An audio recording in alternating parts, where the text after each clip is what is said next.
Hi, my name's Kirsten.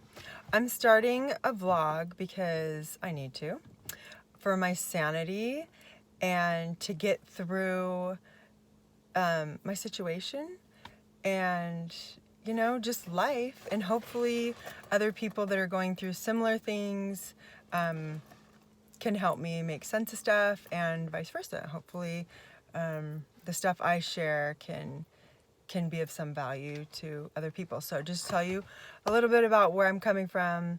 I have 4 children. One has passed away after a 4-year battle with leukemia. He died a little over a year and a half ago.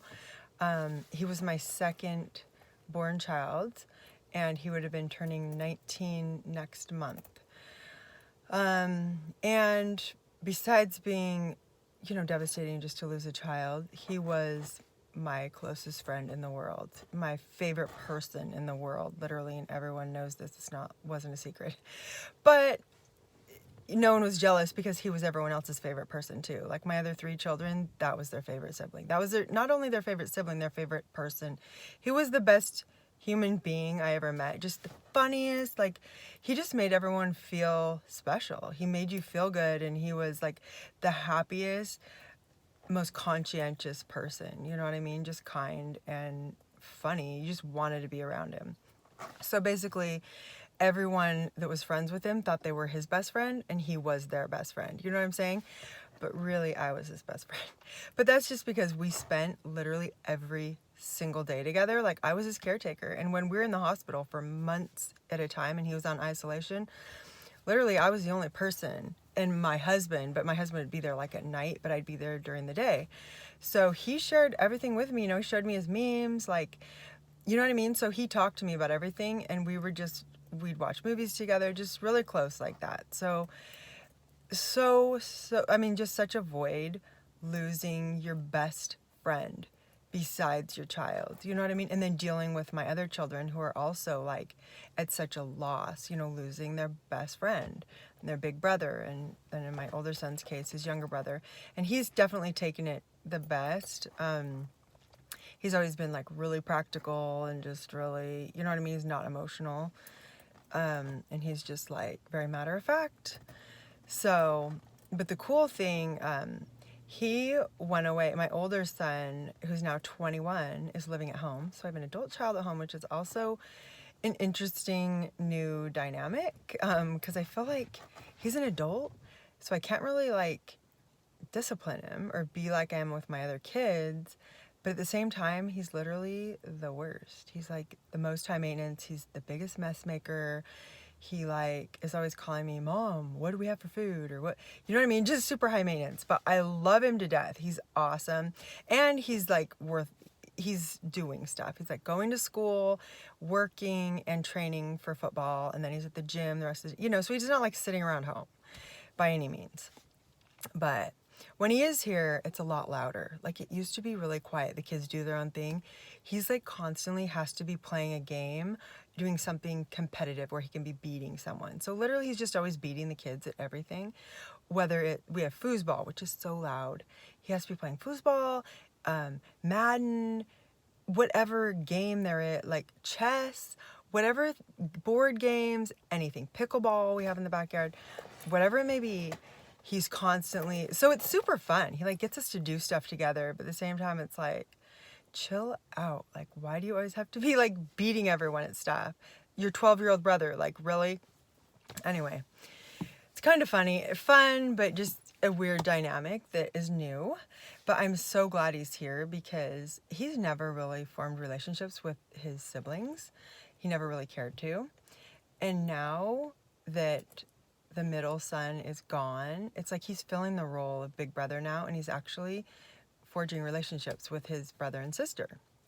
And it's awesome. And I think that's why he didn't go away to school to begin with, because he missed out on that, and he really wants to be here. And it's awesome. We're really, strengthening relationships that we didn't have time for in the last long time because we're all separated, especially my husband and I, because we'd be taking turns at the hospital, always apart. And that's why my son was my best friend and not my husband, which is regrettable, but that's just how it had to be at the time. And it's taken a long time, but my husband and I have gotten a lot closer now, and it's, it's getting better and better, but I still miss my son so, so much. And I'm sure, so many people out there can relate to that.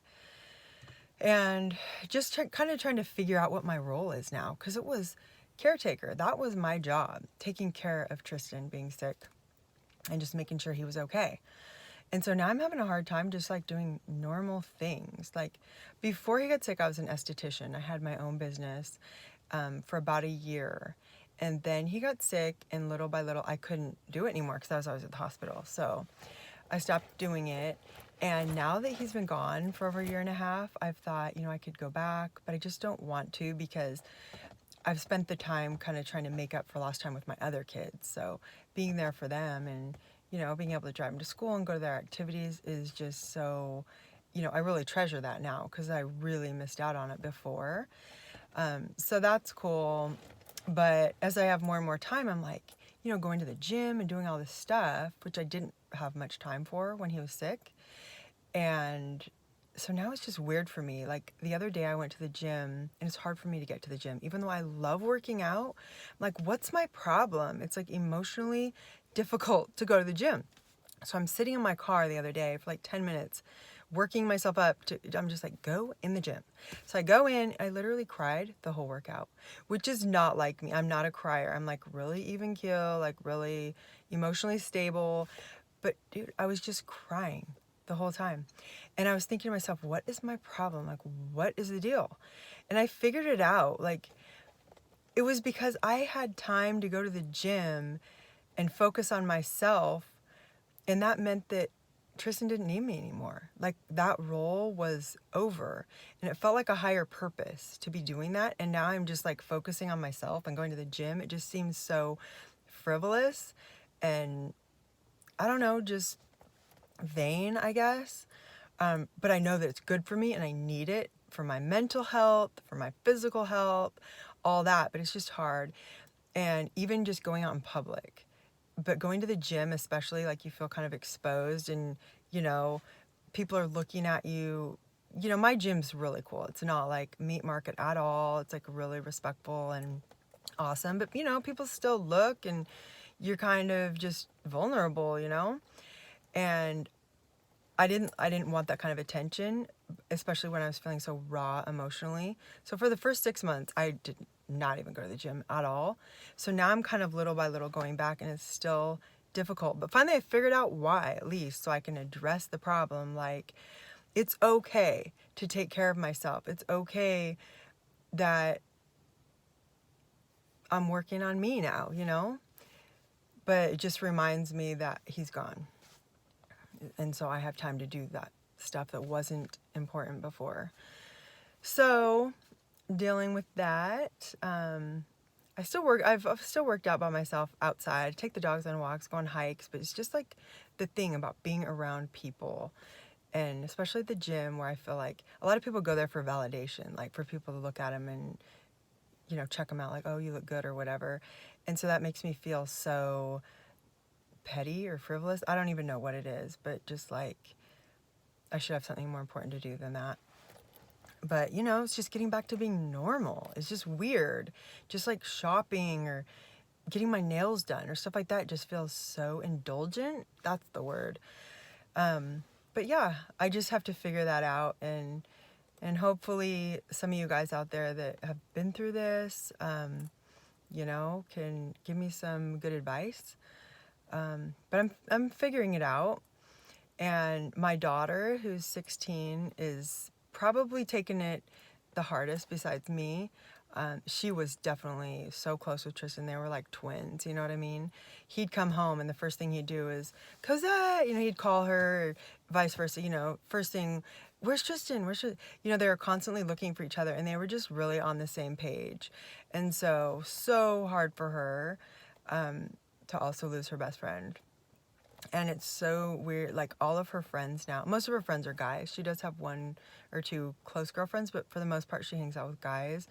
And she always picks guys that remind her of Tristan. He was really funny, with a similar sense of humor or whatever it may be. But she also had two older brothers she's grown up with, and she's always acted more like a guy kind of like me. Like, we're very no filter, straightforward. Don't talk behind people's backs, and we don't have time for that. And so a lot of times girls can't handle her. They like her, but she can offend people, I guess. And that's kind of one of the reasons why I didn't want to do a blog, because I don't want to offend mostly my family. You know what I mean? I don't, because I have no filter, and I just can't. I just tell it. So hopefully this works out okay. I may have to stop doing it, but I'm not just going to be sitting here like spilling personal stuff. I have a lot of stuff that I like to talk about, even politics, and just I notice stuff going on, like just current events and stuff like that. I don't sit there and watch the news. I don't even go through Twitter, anything like that. But I'll be driving around in my car doing my thing, and some, listening to what's going on the radio. And so I usually am pretty up to date on what's going on. And a lot of times I just have like insights and questions like, what the heck? And I like to talk about it with other people. And so I've done that with my family, like my brothers and sisters and my parents. And usually they don't know, they're not abreast of what's going on. And so they find it interesting or amusing, and they're like always telling me, you need to make a blog, whatever, and do this. And I was just like, whatever, I'm not doing that. First of all, I didn't know how. And second of all, I didn't want to offend anybody, and I don't care, like, for a lot of people to see my videos. But I just got to the point where I felt like for self-therapy, I need to get it out. Like, I'm a journal writer, but talking is a whole nother level. I just enjoy it, and hopefully I can get some interaction going with some of you awesome people that have a lot of life experience, that can give me some insights. So anyway, this is basically my introduction. Nice to meet you all, and I'll talk to you later when I got something to say.